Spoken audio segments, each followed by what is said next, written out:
My friends, dear, please lend me your ear. You are most welcome to my English learning class. This is education and entertainment. প্রিয় বন্ধুরা, আমরা প্রায় সময় একটা word শুনে থাকি, দ্যাট ইজ কল্ড ট্র্যাজেডি। তোমরা কি আসলে জানো ট্র্যাজেডি কি জিনিস?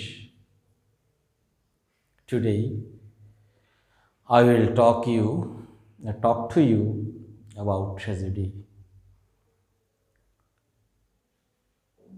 ট্র্যাজেডি হলো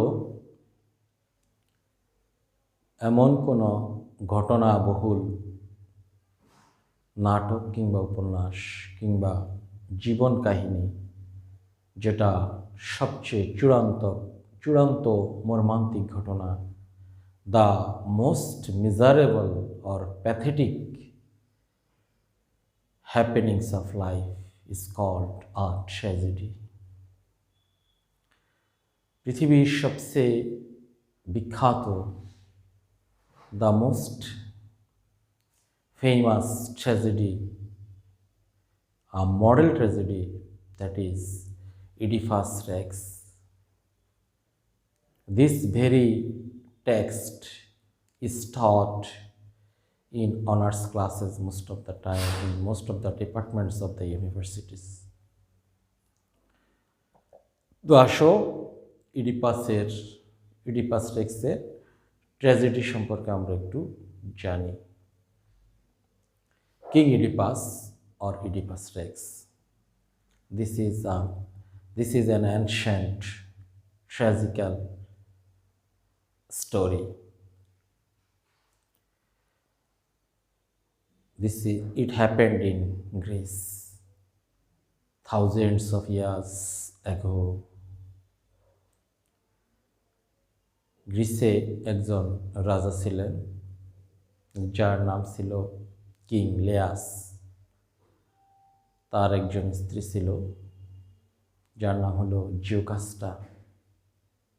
king Laius and Jocasta were shoeless. They had no progeny or children, but they are the ruler of a vast empire. So, তাদের মনে একটা দুঃখ ছিল যে এত বড় সাম্রাজ্যের মালিক হয়েও আমাদের কোনো সন্তান নেই। এটা খুবই বেদনাদায়ক তাদের জন্য। So, one day they went to the temple of Apollo. তোমরা জেনে থাকবে প্রাচীন গ্রিসে অনেক দেবদেবী ছিল, আর তাদের মধ্যে সবচেয়ে chief of the gods and goddesses was Zeus. জিউসের একটা মন্দির, or Apollo, the temple of Apollo, the king and the queen, King Leas and Jocasta, went there to request the God to give them a child. When they went to the temple, the priest of the temple allowed him to pray to the God. They prayed to the God, requesting, "Dear God, please grant us a child." God তাদেরকে জবাব দিল, তোমাদের সন্তান না হয় ভালো, because it will bring misery to your life. তারপর সেদিন তারা রাজা এবং রানী মন খারাপ করে মন্দির থেকে চলে আসলো। এসে ভাবলো কি তাদের ক্ষতি হতে পারে সন্তান হলে। Then another day they went to the temple and asked God, please give us a child. Whatever may happen to our life, it doesn't matter. মানে তুমি আমাদেরকে একটা সন্তান দাও, যেরকম সমস্যা হোক তা কোনো ব্যাপার না। Finally, just being insisted by the king and the queen, the God granted them a child. তো কিছুদিন পর তাদের ঘরে একটা সন্তান এলো, যার নাম হলো Oedipus. Oedipus was a very special child. Oedipus ধীরে ধীরে বড় হতে লাগলো। একদিন সে জানতে পারলো, somehow he came to learn he will kill his father and he will marry his mother. এটা জানার পর তার মন খুব খারাপ হয়ে গেল। সে ভাবলো, এটা কি শুনলাম, যে আমি আমার মাকে বিয়ে করব, বাবাকে মেরে ফেলবো। This is very pathetic situation of human life. আর তাই সিদ্ধান্ত নিল সে যে I will leave my kingdom, যে আমি আমার রাজ্য ছেড়ে চলে যাব, তাহলে তো আর এই ধরনের কোনো ঘটনা ঘটার সুযোগ থাকবে না। Then he was leaving his country and went to another country or another kingdom. সেখানে গিয়ে সে এক তিন রাস্তার মোড়ে দাঁড়ালো। দাঁড়ানোর পর সে শুনতে পেল এ রাজ্যে একটা মহামারী দেখা দিয়েছে, যে মহামারী কারণে অনেক মানুষ মারা যাচ্ছে। যাই হোক, when he was crossing the road at the crossroad, then King Leas was coming on his chariot. মানে সে কিং লেয়াস মূলত ঘোড়ার গাড়ি করে আসছিল। ইডিপাস তখন মন খারাপ ছিল, রাস্তার মাঝে দাঁড়িয়েছিল। রাজার লোকজন ইডিপাসকে বলল যে তুমি রাস্তা ছেড়ে দাও, কিন্তু যুবক, মন খারাপ যুবক সে কথা শুনল না। তখন রাজা ঘোড়ার গাড়ি থেকে নেমে এসে হাতের লাঠি দিয়ে, বৃদ্ধ রাজা হাতের লাঠি দিয়ে ইডিপাসকে আঘাত করলো। আঘাত করার সাথে সাথে ইডিপাস রেগে গিয়ে রাজাকে মেরে ফেলল। রাজাকে মেরে ফেলার পরে এবার আর তার আরও মন খারাপ হয়ে গেল, যেটা তোমাদেরকে আমি একটু আগে বলছিলাম, যে সে যখন আবার মন খারাপ করে বসে থাকলো, তখন কিছু লোকজন বলতে লাগলো যে এ রাজ্যে একটা মহামারী বা একটা বিরাট সমস্যা দেখা দিয়েছে। সেটা কি? ওই যে চার রাস্তার মোড়ে একটা দূত দাঁড়িয়ে থাকে, সে একটা প্রশ্ন করে, যে ওখান দিয়ে যায় তাকে একটা প্রশ্ন করে। প্রশ্নটা হলো যে, প্রশ্নটা ধাঁধাটা ছিল, ওকে ধাঁধাটা একটু পরে বলতেছি, যে উত্তর দিতে পারে না তাকে মেরে ফেলে। এভাবে অনেক লোককে সে মেরে ফেললো। মেরে ফেলার পরে এই ঘটনাটা ইডিপাস যখন জানতে পারলো, ইডিপাস বলল, okay, I will save the country from the grief of this monster. তখন সে ওই স্পিংস নামক মনস্টারের কাছে গেল। যাওয়ার পরে মনস্টারকে বলল, তুমি মানুষ মারছো কেন? তখন স্ফিংস বলল, তুমি কি মরতে এসেছ? কি ব্যাপার, তোমার সমস্যা কি? বলে যে না, তুমি আসছো কেন? স্ফিংস বলল, তারা আমার প্রশ্নের উত্তর দিতে পারে না, ধাঁধার উত্তর দিতে পারে না, তাই তাদেরকে মেরে ফেলছি। ইডিপাস বলল, okay, I will answer your riddle. What is your riddle? তখন স্ফিংস বলল, আমার রিডল হচ্ছে যে তোমাকে বলতে হবে যে এমন একটা প্রাণীর নাম যে সকালবেলা 4 পায়ে, দুপুরবেলা 2 পায়ে এবং সন্ধ্যাবেলা 3 পায়ে হাঁটে। You are to break this riddle. Oedipus মহা চিন্তায় পড়ে গেল, what will be the answer, otherwise the Sphinx will kill him. যাক, অনেক চিন্তা ভাবনা করে তোমাদেরকে যেটা আগেই বললাম, Oedipus was a young man having some supernatural quality। তখন সে তার বুদ্ধি দিয়ে বলল যে ইট ওয়াজ আ হিউম্যান। তো সে অ্যান্সার দিল। অ্যান্সার দেওয়ার পরে স্ফিংস সেখান থেকে সরে গেল, শর্ত অনুসারে সে সেখান থেকে সরে গেল, দেশ থেকে চলে গেল। দেশের রাজ্যের সমস্ত মানুষজন সেবার তাকে অভিনন্দন জানালো এবং তাকে রাজপ্রাসাদে নিয়ে গেল। তো সে দেশের প্রথা অনুযায়ী মৃত রাজার স্ত্রী, পরবর্তী যিনি রাজা হন, তিনি মৃত রাজার স্ত্রীকে পেয়ে থাকেন বা রানীকে পেয়ে থাকেন।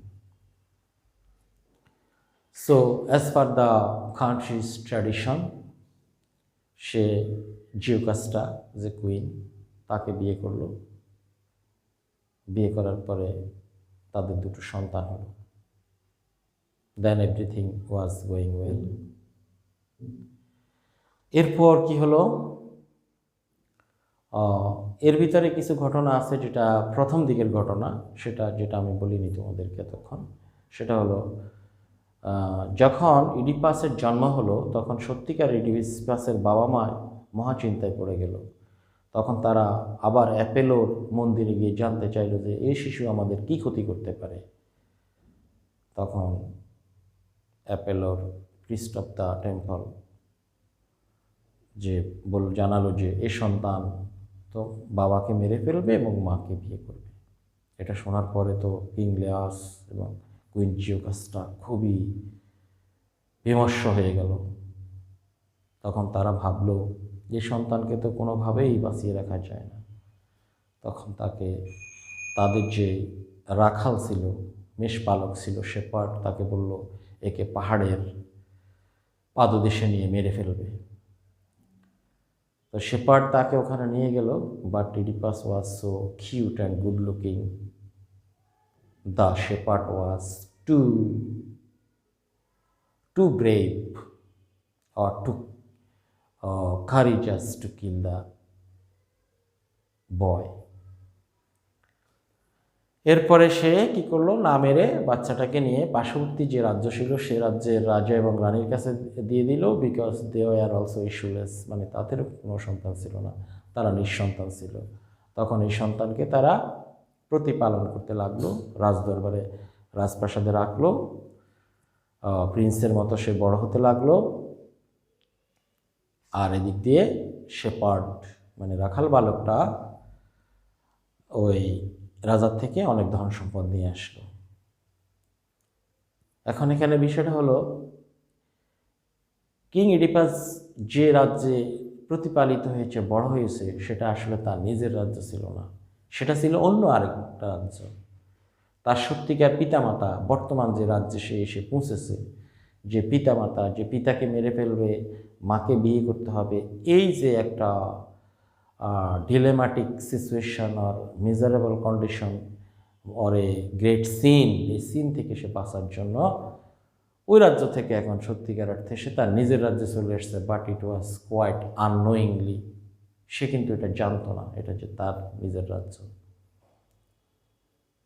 তখন সে যে রাজাকে মেরে ফেললো এবং তার মাকে বিয়ে করলো, এই ঘটনার পরিপ্রেক্ষিতে দেয়ার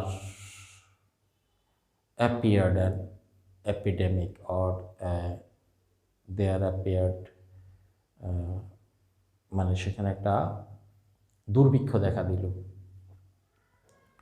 দুর্ভিক্ষ দেখা দেওয়ার কারণে এখন রাজা পড়েছে মহাবিপদে। কারণ কি, তখন ও রাজ্যের সবচেয়ে যে মানে জ্ঞানী ব্যক্তি ছিল, সে ছিল, তার নাম ছিল টিরেসিয়াস। টিরেসিয়াসকে সে জিজ্ঞেস করলো। টিরেসিয়াসকে বলা হতো ত্রিকালদর্শী, যে অতীত বর্তমান ভবিষ্যৎ সব দেখতে পায়। But he was blind physically, সে চোখে দেখতে পারতো না, কিন্তু সে অতীত বর্তমান ভবিষ্যৎ সবই দেখতে পারতো। হি ওয়াজ এ প্রফেট। তখন টিরেসিয়াসের কাছে যখন গেল যে কি ব্যাপার, আমার রাজ্যে এই সমস্যা কেন, এখন মাঠে কোনো ফসল হয় না, গাছে কোনো ফল হয় না, নদীতে কোনো মাছ হয় না, মানে খুবই ভয়ঙ্কর একটা দুর্ভিক্ষ দেখা দিয়েছে, কারণ কি? তখন টিরেসিয়াস তো সব ঘটনায় জানত। টিরেসিয়াস কিন্তু তারা যাকে বলতে চায়নি, ইডিপাসকে বলতে চায়নি। যাক, অনেক পীড়াপিড়ির পরে just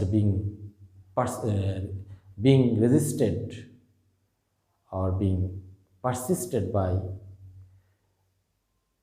being insisted by the king Oedipus, say finally বলল যে তোমার রাজ্যে এমন কোনো পাপ হয়েছে যে পাপের কারণে আজকে এই দেশের এই দুর্দশা। তখন বলল, পাপটা কি আর কে করেছে? বল যে পাপটা হলো the sinner committed a great sin, just he married his mother and he killed his father. এটা শোনার পরে কিং ইডিপাস তো চূড়ান্তভাবে মর্মাহত হলো এবং খুবই রেগে গেল যে who is this culprit, who is this criminal, who is this sinner, যে পাপীকে তাকে খুঁজে বের করতেই হবে। তারপর টিরেসিয়াসকে বলল, সেই পাপীকে তুমি বলো। Tiresias was quite unwilling to express the truth. Still, being insisted by the king, finally he exposed that you are the sinner, you are the criminal. তখন ইডিপাস যখন এই ঘটনা জানতে পারলো যে সে সত্যি he killed his father and married his mother, এটা জানার পরে সে খুবই বিমর্ষ হয়ে গেল, মর্মাহত হলো। তখন সাথে সাথে সে তার চোখ উপড়ে ফেলল যে আমি কিভাবে এই পাপ করলাম, এবং সে তার চোখ উপড়ে ফেলল এবং কিছুক্ষণ পরে সে শুনতে পেল, প্রাসাদে এসে শুনতে পেল যে queen Jocasta, who was actually his mother, also hanged, means he killed herself. তখন রাজা মানে কিং ইডিপাস খুবই মর্মাহত হয়ে প্রাসাদ ছেড়ে নিরুদ্দেশ যাত্রা করল। with him there was his daughter Electra. সে ইলেকট্রার হাত ধরে নিরুদ্দেশ যাত্রা করল। This is the tragic event, tragic happening, and this is the model tragedy of the world, king Oedipus. তো এটাই কিং ইডিপাসের ট্র্যাজিক গল্প। আশা করি বুঝতে পারছো। whenever you will be if you are interested, you can read the tragedy, you can know you also can search for further information. Then that's all for now. Thank you all.